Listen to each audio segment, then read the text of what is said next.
get right into announcements. Hurrah! Yes, so let's get to our traditional announcements. Tonight we're doing Reiki Share with Scott for Diversity Night. So whether you are a Reiki practitioner or not, I believe that we're all energy workers. So come on down and share your energy work. If you are a Reiki practitioner, come on down and share your energy work. This will be an opportunity to give and receive. That's why they call it a Reiki share. We'll be sharing it with each other. So that's 6 o'clock to 7:15, our normal diversity night. I always love offering, but don't be shy. If you think you're not a healer, you're incorrect. Okay? Exactly, see? So this week, what Tuesday are we on? I'm not sure. So we're either having drumming or not. It's the 4th. Yes, this is the last week of the month. So drumming on Tuesday night with Fred Goodnight. It's always fun. 6:30. Love offering. Correct? I knew that. 6 to 7:30. Exactly. He's always got extras in. He'll teach you. You don't have to have ever drummed before, and you'll have a blast. Wednesday nights we're doing Course in Miracle. Same thing, 7 to 9:15. No, 7 to 8:15 is what we do. Love offering. The more the merrier, because we read a little bit and then we just hang out and discuss it. Sometimes we get off on a tangent because that's what we do, and it's fun. So the more the merrier on that. Any like more just formal ones like before I start. So next, yes, and Shannon has one. This Saturday? I'm not going to be here, just so you know, but okay. Marketing meeting this Saturday morning. This is where we come and we network and we gather together and we do all update pod pages and websites and make phone calls and do all kinds of fun stuff to bring us out into the community more and more and more. So Shannon's really kind of led the way for us, spearheading this like program so that we can get into the tech times and get on all these different groups and meet up and whatnot, and get our word out there with us. Yes.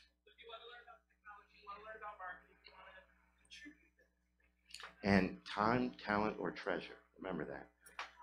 So it's like if that's what you want to do to add to the pod, come on down for that meeting and give of yourself, even if it's just to hang out with us and come up with ideas during it too. So 9:30. 9:30. I try for 10, it never works, but 9:30 till around 12. It's like and there's some kind of snacks there because we always bring snacks, but it's really kind of bring some snacks, whatever, if you want to eat something. So outside of that, our next announcement is August 6th for Diversity Night.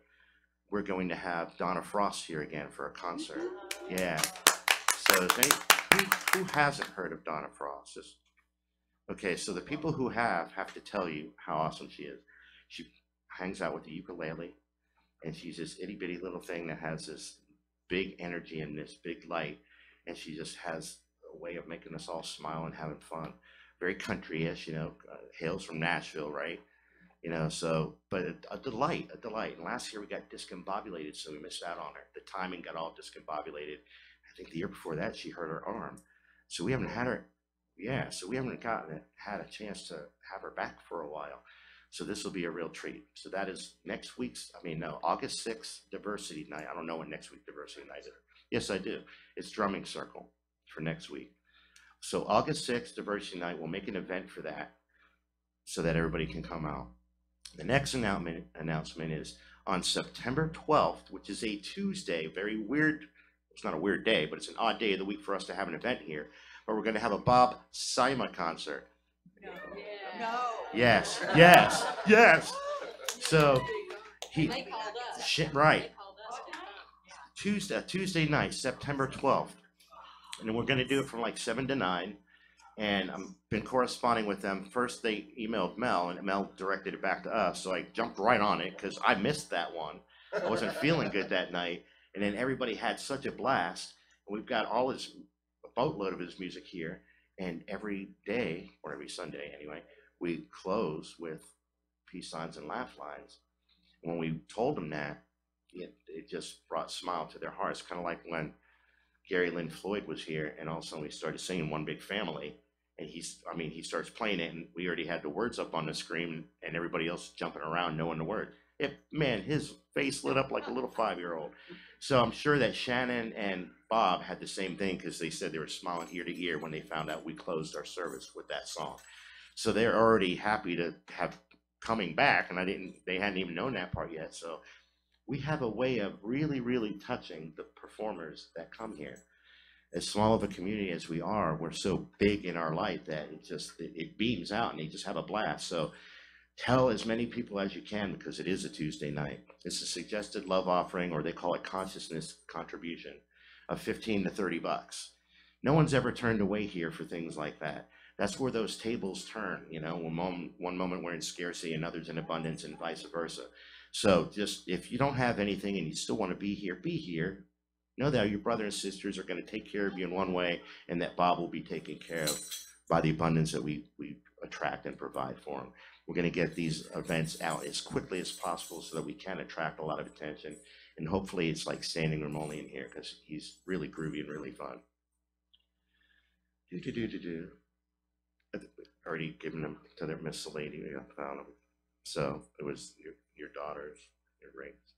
We found the ring, so we were making sure that it got back to the right. So you're covered there. Any other announcements? Next month. Yes. Well, we have, I know a couple more in my head, but we have the Way Through workshop on the 18th, 19th, and 20th. I really invite, if you've never done the workshop with Margie or with Scott or I, to take that leap. Take that leap into yourself. It's a great way to discover more about you. Every Sunday we're here, we say it's about discovering your humanity and exploring our humanity while we celebrate that divinity. And sometimes we'll do exercises here that plug us in. Last week we did a heavier one. The whole weekend is intended to plug you in and then unplug you. Scott calls it killing demons. I call them chasing demons.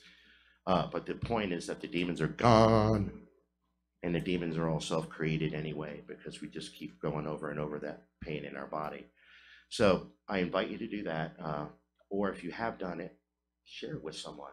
Tell them, hey, get your butt to that workshop. It will really help. That's August 18th. August 18th, 19th, and 20th.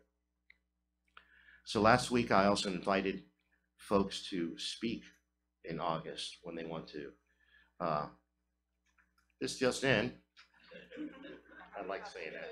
How often do you really get to say that? So the Surfside Playhouse presents, this is the Art of Improv with Catherine Flanagan. Everybody knows her sister, Catherine. She comes here a lot and does activities for us. Anytime we ask, she's here, basically. So this is happening on Saturday, July 29th at the Surfside Playhouse. Cost is $10, and it's the improv. Our very, very, very first diversity night ever. She asked their leader, whatever he was, Mario, to come and do improv with us. And that was our first diversity night. We had a couple different groups. We did improv, and it was a blast. So diversity night is just that, very diverse. So if you want to go out and see them in action, Saturday the 29th at 8 p.m., performance Surfside Playhouse. At Surfside Playhouse, $10. So that'll be out there. There's a bunch of these flyers out there. I also took a picture of these when I came in Wednesday night and saw them on the thing. So it's posted on Facebook too, on our Facebook page. If you could grab that, just so I don't have to negotiate more paper. I'm doing a self-love emergence experience on the 11th and 12th August. Self-love emergence experience with Margie, and the 11th and 12th location is? At Heaven Sent. Heaven Sent, and if I remember reading the flyer correctly, normally Margie charges $150 for this workshop. She's doing this one as a love. What do you call it? Conscious contribution. Conscious contribution. So there'll be a basket there, and I've done it once with her when she did it on New Year's Day, and this year, right? Was that this year? It was cool. It was cool. And there's flyers out there, so she can give you all the intricacies of like what to bring and things like that. So check with Margie afterwards. I believe there's flyers out there and sign-up sheets and everything. So that's really cool. It's very nurturing. It's soft and nurturing. It's different. You need both sometimes. So when you purge the poisons, then there's time to bring it back and fill back up with the love. This is one of those moments. Fill back up with the love. So I've done it, and you might get some buttons pressed here and there, because sometimes it's harder to love ourselves than to loathe ourselves. Wow, wow. We'll talk about that a little bit later. So, the square, it's hip to be square. Always remember that. And we have the square. So if you ever wanted to tech tithe, what I call it, Becky has the square. She just puts it in her phone. You can use your debit card or whatnot and do your tithing that way. And then for the people on PayPal, on live stream, hello, welcome. And there's a PayPal button somewhere there on our website. So if you got to our live stream via our website, you can just push that PayPal button and support us that way. So next week I'm not going to be here, and so I'm going to need someone to come up here and do the talk. So as of yet, we have a volunteer. So we'll talk after. See, now I'm going to miss it though. I'm going to miss your talk because I won't be here. I'll live stream it. So next week I'm going up to get my daughter Rose. Yes. I have books out there to sell. If you would like to support me in gas money getting up there, buy a book. If you bought one, buy another one and give it as a gift. Por favor. Or if you just want to throw $10 in the thing, that'd be awesome, so that I can get there and back. But I'm excited about that part. So I'm bummed that I'll miss your talk live. I can do live streaming. And then I've also invited folks that, again, we did a talk a few weeks ago where we vowed to each other to honor the who you want to be and the who you are. Well, that's what this invitation is about, is who are you? And what is it that you bring to the game in this genre? Meaning, it's like, even if it's your career and how you bring our philosophies or your philosophy of peace and love to that game, whatever it is, we invite you to come up here and do 15, 25 minutes. Challenge yourself to go full 25. It can be 15. There's no exacts on this, but it's more about wanting to tap people into their own wonder, tap people into their own empowerment, just like we said a moment ago that everyone is a healer in this room. And if I do healing work on you, I'm your assistant, and when you do healing work on me, you're my assistant. Well, from that same perspective, we did a talk about a month or so ago called Limelight, being able to stand in that limelight, being able to press through the fears that I have with the Just Be Brave song, and stand here and tell you who I am, and what I believe, and what I want to share with the world. And get your brave on, and get your boast on, and get all those wonderful things that are you, and bring them to the game and share them with us in a good way, so that we can get to know you even more. When I say Naked Sundays, I sometimes am playful with it, but my goal is to get us more and more naked, and you can still keep your clothes on. It's about being able to stand here in front of each other, raw, natural, authentic, real, pure, with all the gunk that comes with that, and know that you're going to be loved anyway. You're going to be hugged. You're going to be filled up all the time, because all these wonderful people here are coming from the same place you are, wanting a community of love. We are the people of love. So as we do that, bring it on. Let me know, because I'm going to be gone Saturday and Sunday, so I would like to plan ahead a little bit so that I can know what's on the schedule, and then we can plan with Debbie for special music. So that being said, now we're going to get back in our ethereal bodies and out of our heads. Stand up for this. Okay. So I invite us all to breathe in as deeply as we can, and on the exhale, make as much noise as you can and vibrate any angst off your chest, or vibrate that love vibration in. So deep breath in.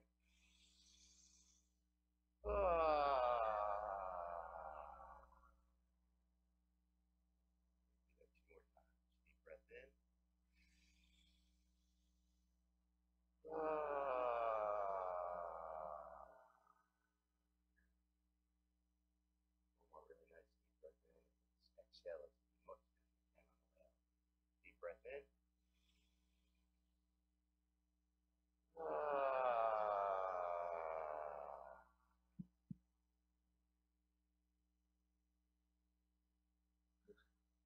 It always works for me. Now it was less about catching my breath that time. Just feeling good. So, interesting how talks happen sometimes. So Miss Diane and I were talking one day. She said something to the effect of, I don't know if I made this sentence up or if I read it somewhere. I'm like, well, it's coming from you, coming from you. And she said, when love and fear collide, only love remain. And I liked it. I'm like, I'm going to take it, I'm going to steal it, I'm going to use it. It became a talk. Now, I don't really like to normally start out with a morose story, but there's a lot of different things online, and you can see all kinds of stories online nowadays, and some things in the world going on are just not as pleasant as other things. And as we look at, like in America, just looking at the prison system and how prisoners get treated, we know that it's not always as positive as we would want. But we've come a long way in this country, but in other countries, sometimes the way they treat prisoners and criminals are very barbaric. And there's a story I found about this one guy who's a criminal, charged with crimes against the state, treason, basically. And he was really brutally tortured. He was interrogated. He was beaten. Nothing that he answered was right for them, because there was nothing he could ever say that would please them, because they didn't want him around. It was more about he was a rebel rouser, he was a radical. It was not necessarily a violent radical, but it doesn't matter if you say anything against the state. In a lot of these totalitarian type countries, you're out. So he's being brought to be executed. And like I said, he'd already been beaten, he'd already been interrogated, and they didn't like the answers that he gave, so he was sentenced to death, to be executed. So he's being taken to the execution, and the guards are just the guards, just doing their job. They don't know this man from Adam, so to speak, and they're treating him like crap because he's kind of infamous too. It's like because he made a name for himself in all the rabble-rousing, radical movement he was trying to create, and some people that followed him actually did get violent, which isn't what he was talking about, but they wanted a stop to all of it, and they figured the way to put a stop to this and to anybody trying to buck the system was to get rid of this guy. So he's being executed along with a couple other criminals that day. And it was very interesting that he stayed quiet the entire time. He didn't really have a lot to say to the people. And the guards, again, just doing their job, and they don't really have the moral compass of like treating this person with dignity, because to them it's just scum. It's just a prisoner that we're about to kill and execute. There's two other prisoners there, and one of the guys was a complete jerk and knew of him and said, you think you're something because of all the talk. He's like, you're nothing. You're no better than me. And the other guy was scared crapless about dying. Instead of paying attention to the guy who was giving him crap, he comforted the other guy and said, don't worry, it's gonna be fine. He just had this peace within him. And moments before he's dying, as they're still torturing him, preparing him for his death, nailing him to the proverbial cross, he just looks up and says, God, forgive them, for they know not what they do. So I'm sure you've all heard that story before. Many different ways it's been told, and it is online. But I wanted to give you a little bit of a different picture, even though I saw eyes start figuring out who I was talking about along the way. And that's what this talk is really about, because those two guards that just were doing their job that day, tore his clothes, split his possessions, mocked him. But there's one centurion that got affected along the way. And he thought, this is an innocent person. As the story goes in the Bible, this is a righteous man. This is the Son of God. And the story is told in many different ways, because we don't necessarily know the follow-up story of that centurion, which was like the supervisor of the other guards. We just know that he got touched along the way because he started seeing differently this man they called Jesus. He had even asked him to perform healings at his own house because he kind of believed. He was like listening. The things they were saying about him didn't match. The other two were still stuck in the fear of normal life, in the fear of this criminal that the Pharisees and all the people had at the time of bucking that system and having them follow him instead of them. which is still that fear of illusion, still that fear that we all go through. But the centurion got touched in a different way because he stood there and he was willing to let love permeate him. When love and fear collide, only love remains. So in all the different things that we've had happen in our lives, have we ever been able to manifest the purity of love as depicted in the story of Jesus, in the story of the crucifixion, which I rarely talk about being metaphysical, but there's truth is all over the place, and these stories were given to us so that we can see the bigger picture, that Christ-light energy in us, that purity of love. As much as the universe is being bombarded all the time, molecularly, air, everything around us is bouncing off of each other. But when fear and love come together, there's a different thing that happens, because fear kind of travels this universe trying to get in the way of love and bouncing off everything in between so that we can stay afraid, so that we can stay separate, so that we can stay in that illusion. But love encompasses it all. And when we have the audacity and the wherewithal within us to barrel through with love, only love will remain. And think about all the different times in your life where you've had evidence of this. One doubt is still fear in your body. But when love is just sent right at it, what has happened?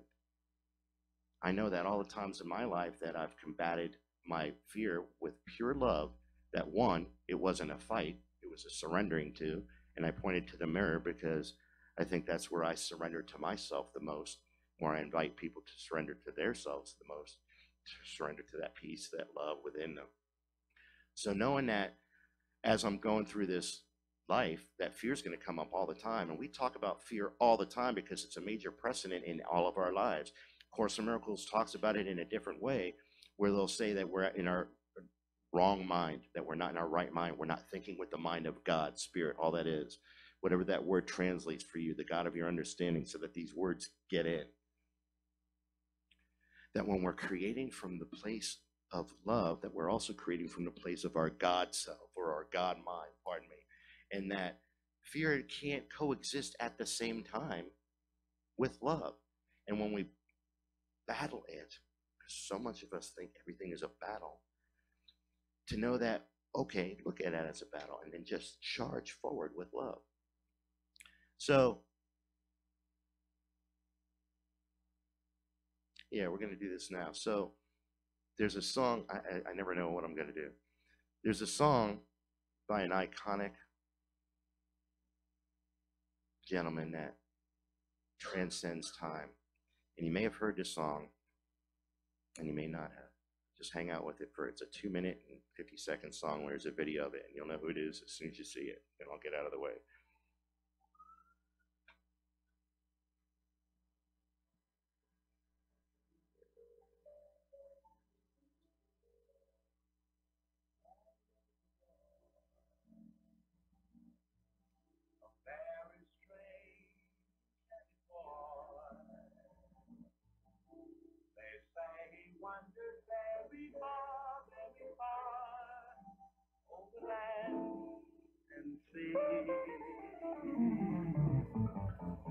A little shy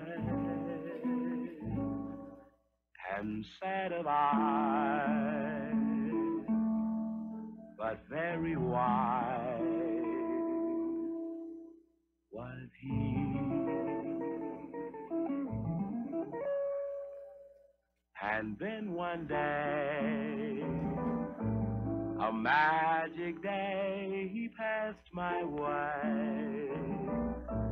And while we spoke of many things, fools and kings, this he said to me: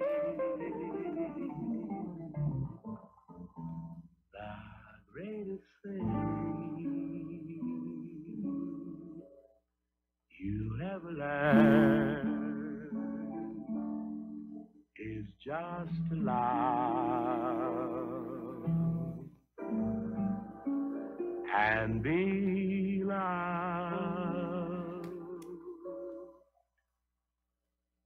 in return.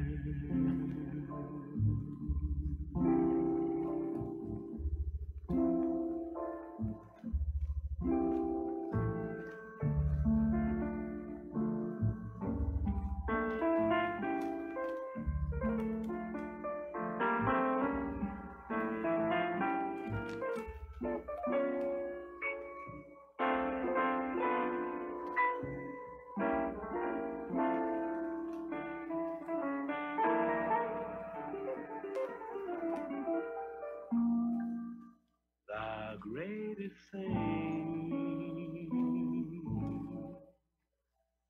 you'll ever learn is just to love and be loved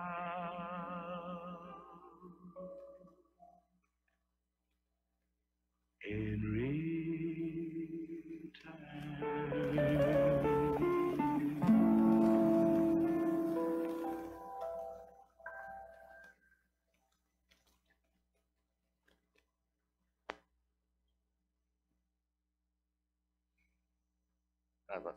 I love Nat King Cole. Thank you, my father, for introducing me to him. So, as a little boy, you know, I've shared before that the only two heroes I ever had were Jesus and Jerry Lewis.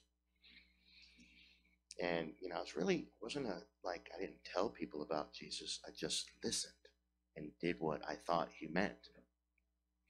Then I heard Nat King Cole and this song just went with me everywhere. And it almost made me cry here because it's something that's so simple. And I just wanted to be able to be that enchanted boy my whole life. To know that that greatest lesson was to just love and be loved in return. And I probably had more problems with the letting the love in return part. But that's part of the lesson. That the greatest thing you'll ever learn is just to love and to be loved. That's a verb. That means it's an action. That means there's something I have to do in that as well. And as I walk around with all those lessons of the masters before me, and we happen to be talking about Jesus and the messages of love that he shared, but to be in the middle of the story as it went, and to be in the pain of death and torture and all that, and to look into their eyes with the love he had for them would be overwhelming to me. I would be overwrought with guilt that I had just done that to this man.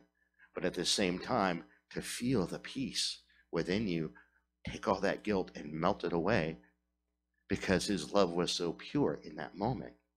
And in all the moments as the stories of him goes and all the things we're taught, but just that moment to have love collide with fear because the guards were all over the place. They were keeping the crowds back. They didn't want anybody to stop the execution.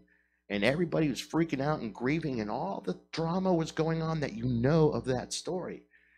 Fear was everywhere.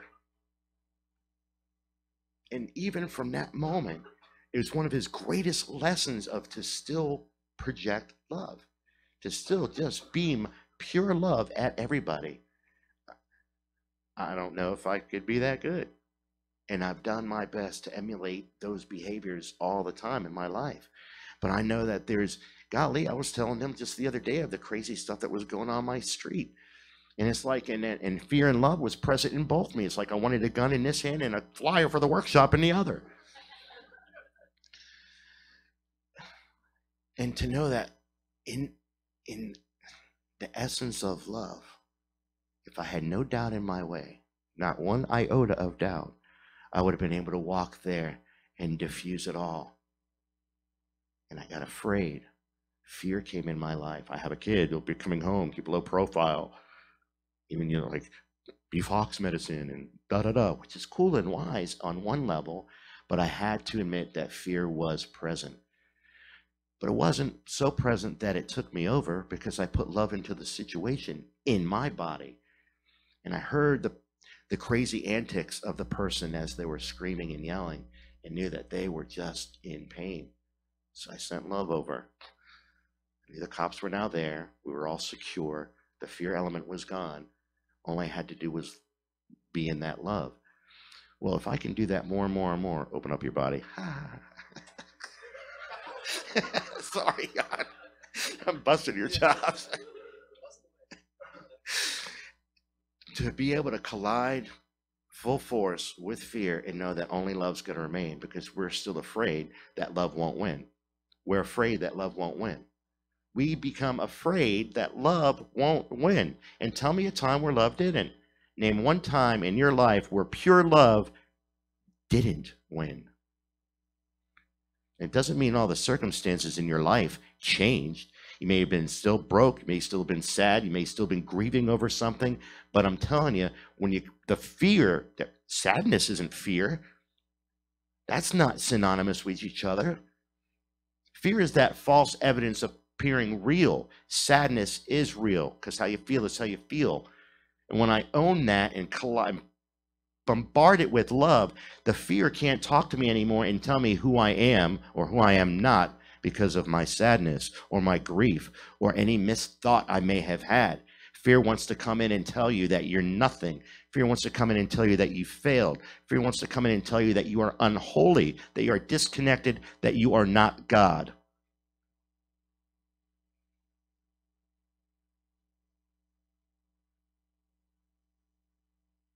None of those things are true.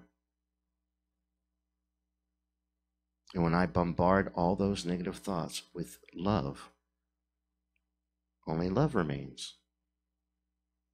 I have a choice to think another fear thought, but it wasn't the fear thought before. It was another one. We have that choice.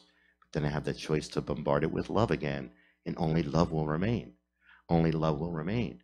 So if I can take the lessons from our brother Nat and that beautiful song and how simple it is, and match it with the intensity of our brother Jesus and how purely he loved. Now, again, and I've said this many times, and I will say it till the day I die when I say the word purity. That is not about holy or unholy, and it's got nothing to do with you're good or bad. It's got to do with what is in the way of your pipe. Did you go buy a brand new PVC pipe from Home Depot, look at it, it's completely clean, unobstructed, everything will flow through it. And then 10 years later, it's clogged, now impure. So our impurities are just clogs in our pipes. That's it. You're not bad. You're not wrong. Nothing to be ashamed of. Nothing to really atone for, except the forgetting. And the atonement really is just, I become at one again, at one-ment with the love, with the God mind, with the spirit, with the true essence of who I am.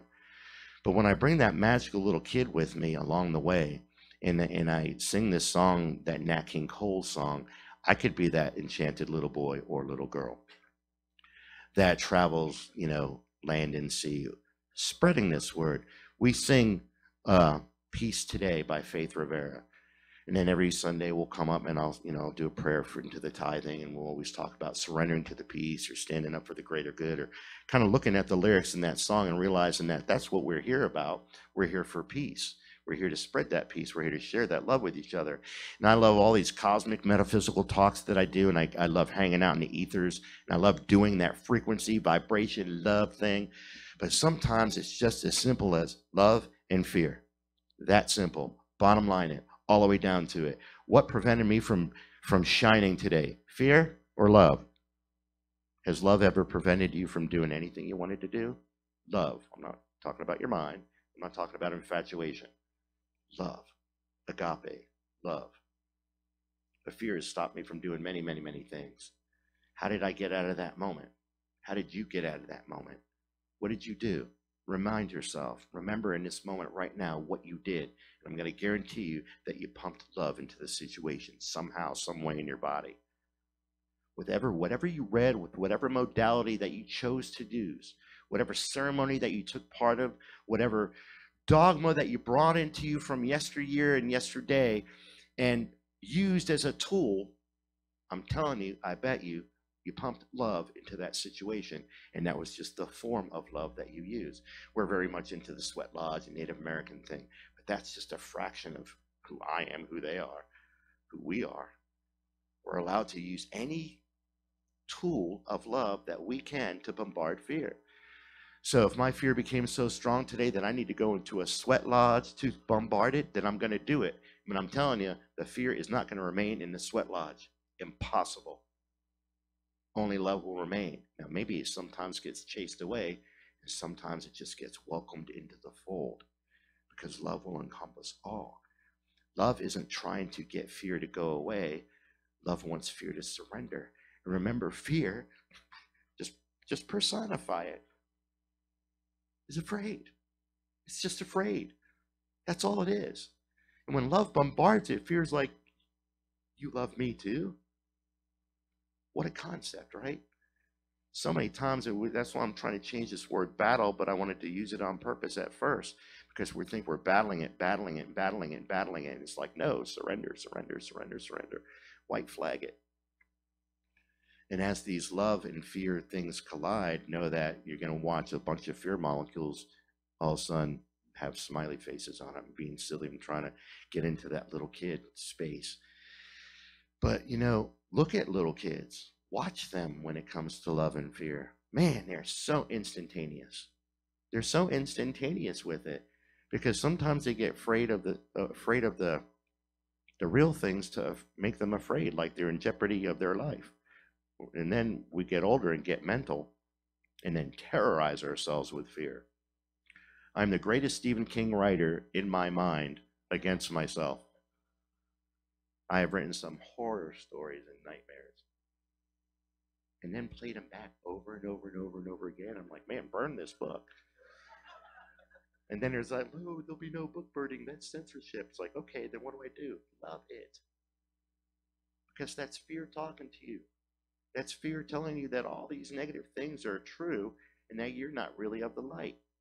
It doesn't want you to be in the light. But at the same time, everything contains its opposite. The universe is doing its dance. It's just as much part of it. It's doing its job. It's doing the only job it knows how to do, and that's to keep you afraid. Because you have to have a duality. I have to have up with down. I have to have left with right. For me, left, right. All of that has to happen. It has to if we want to stay in this balanced universe that we call the cosmos. But it doesn't mean that you have to live in fear. It means that you have to recognize that it's there. There's the part of me that's writing a children's book called Frankie Makes Friends with Fear. And it's been just needs to come out on paper because it's not a hard one. But all along the way, it's like fear has showed up in Frankie's life, and this is a little kid's story. So every time fear shows up, he goes, boogity boo, boogity bee, I'm going to make you afraid of me. And then he'll give something, and it started out on purpose. Like, don't touch that pan, it's very hot, it'll hurt your hand, it'll burn a lot. And it's like it started out as a mechanism to keep us safe. But then somewhere along the line, fear just took over, it got too much. And he would come up again, boogity boo, boogity bee, I'm going to make you afraid of me. Don't ask those boys if you can play. They'll just laugh and say, go away. There was no real threat there. Fear took on a different personification or took on a different role in our lives when it started talking to us in this certain way. And then we thought, oh, well, now I have to fight with fear. I have to beat it up and I have to be stronger than it, and I got to knock it down because you're not going to take over my life. And the more I brought hostile energy in it, and the more I brought that battle with me, the bigger the fears got. Bigger and bigger and bigger. And then that boy grew and grew and grew. And now he's like he's a teenager and he's liking girls. And the same thing. Boogie boo, boogie bee, I'm going to make you afraid of me. Don't ask that girl if she can dance. She'll just laugh. You don't stand a chance. And then he denies himself relationships, and he denies himself all the different things because his fear is getting bigger and bigger and bigger. So he thinks he's got to get bigger and bigger and bigger and tougher and broader and beat it more. And then becomes that big bodybuilder. He's like, this is what'll do it. I'll become a real strong body. That's how I'll beat fear. Bigger and bigger and bigger and bigger. His whole life he goes that way. And then one day this little frail person that's not near as strong as him physically hears that boogity boo, boogity bee, I'm going to make you afraid of me. And before it could say anything else, just goes up and gives it a hug. The fear just melts away because that's all it wanted to. It's like all this time, fear's been tricking you into thinking it wanted to scare you, and it wanted you to love it. Sorry, Debbie, I got to put on too short a leash. So all these different metaphors that I bring to the game to try to teach us, and to teach myself, to remind myself really less about teaching, because we already know this. It's unlearning what we're doing. We're unlearning things. We're unlearning fear. We're unlearning separateness. We're unlearning illusion. And this is still a reality.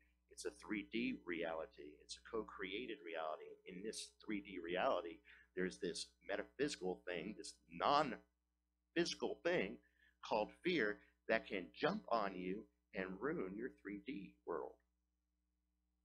So I have a non-physical thing that could come in and mess my physical thing up. I don't like that. When I think about it that way, I'm like, this isn't even real. It's not even here. You know, like somebody's running at me with this thing and they're going to clunk me in the head with it. It's not real, and I'm freaking out, and I'm backing up, and it's coming at me, and I'm backing up, and then I have a wall. Where else do I go? I have no choice now but to move forward, and if I move forward in fear, I'm going to have a nuclear reaction, and there's going to be fear everywhere. But if I move forward in love and go as fast as I can, full throttle, when I'm done, it's like, did I run through the fear? Did I run around it? What happened? It'll just be completely engulfed in it. And again, I want you to think about the times in your own life that you have done this, where you have collided with fear and love remained. Anyone wants to spit out a moment in life where they had a major fear, and the way they dealt with this with love, and they had their outcome that they wanted. Anybody at all? But Diane. Oh, my top, yeah. Yeah, think about that. That's a powerful one. Any other people?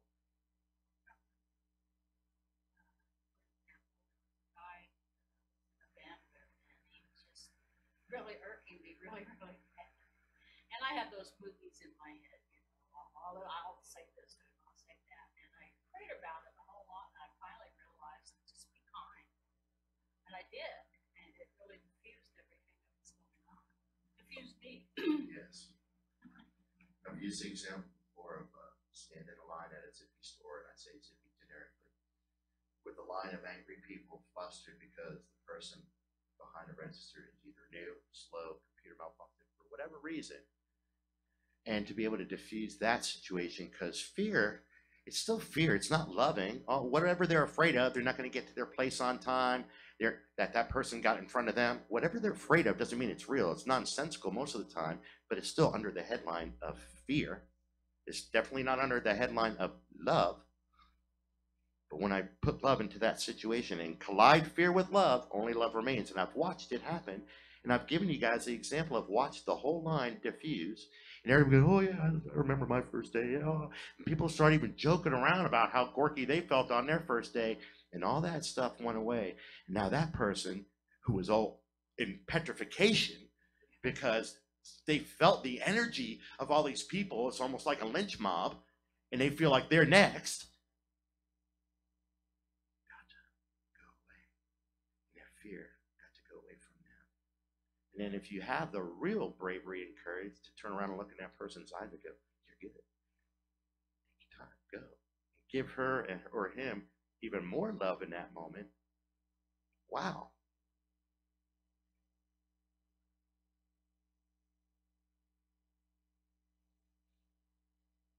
Those are the moments that I live for. Those are the moments that make me say, okay, I'll stay.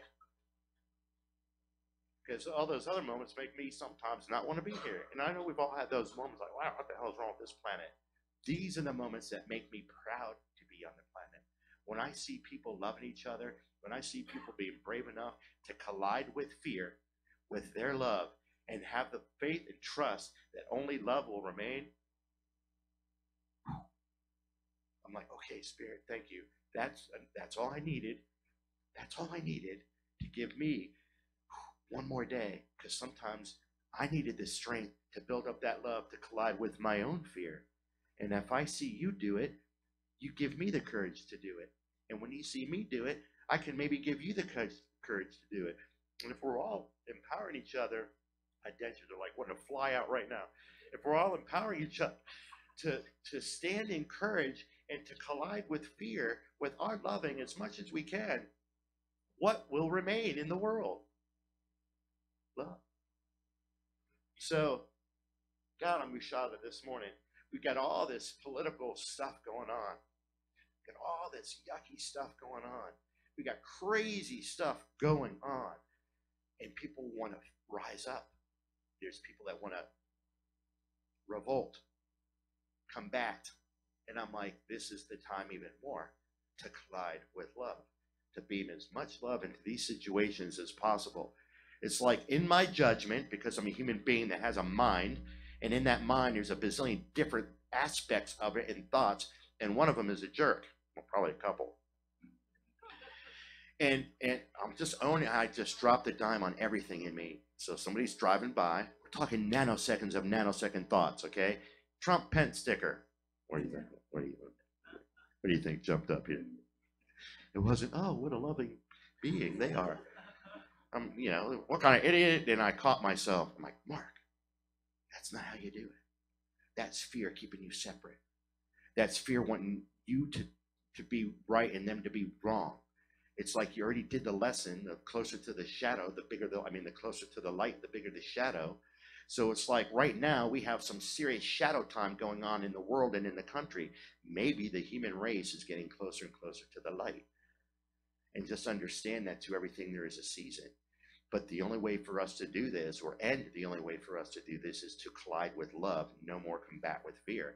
Because fear begets fear. It's like, you know, fight fire with fire, but fire isn't necessarily fear. You know, look at all the different lessons in power and energy and fire energy, and you realize that's love, that's creation, that's power. Fear doesn't have those properties. Fear will put out fire if you let it, and love will reignite it. So it's a simple lesson, and it's a profound lesson. It's like, can I be that enchanted boy that talks of fools and kings, and know that that greatest lesson truly is to love and to be loved and to be loved and to be loved. You have a job to be loved. It is your job, it is your right, it is your duty. What? Flip it around. I thought my job was to love and to combat everything with love. But being loved is key to that. Because when I let myself be loved, especially, firstly, by me, man, I don't really have to muster it up anymore. It's just there all the time. And then when those fears, I am that loving force that is colliding with fear all the time in my life and absorbing it. Like these weird games where you eat the circle and you become a bigger circle. I don't know if you ever play Agario or whatever. My kid got me into it.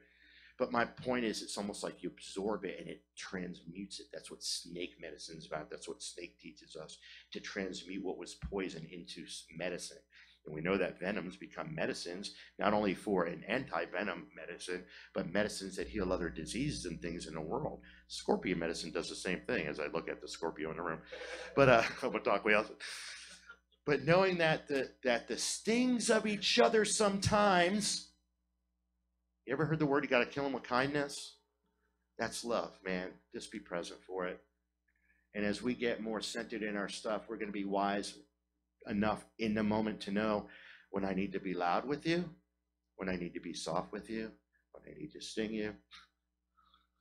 Because I know that you may think this is poison in a moment, but it's going to transcend you back into that love, and that fear place is going to go away. So we have a wonderful song. It's going to be being sung by Miss Becky. It's another place for us to realize where we have that choice to bring love in our lives, where we have that choice to know that fear's in front of us, and that the collision that we're so afraid of because we think it's explosive isn't going to hurt us, because we're going to just permeate right through it. So think about this for the next couple of weeks, or for the rest of your life, actually. Be in that place of loving, and dare yourself to see somebody being ready to nail you on a cross, proverbially, and to look at them with pure love, so that their stuff melts away, and then you become one in that field of love. And so it is, Omatakwe. Thank you.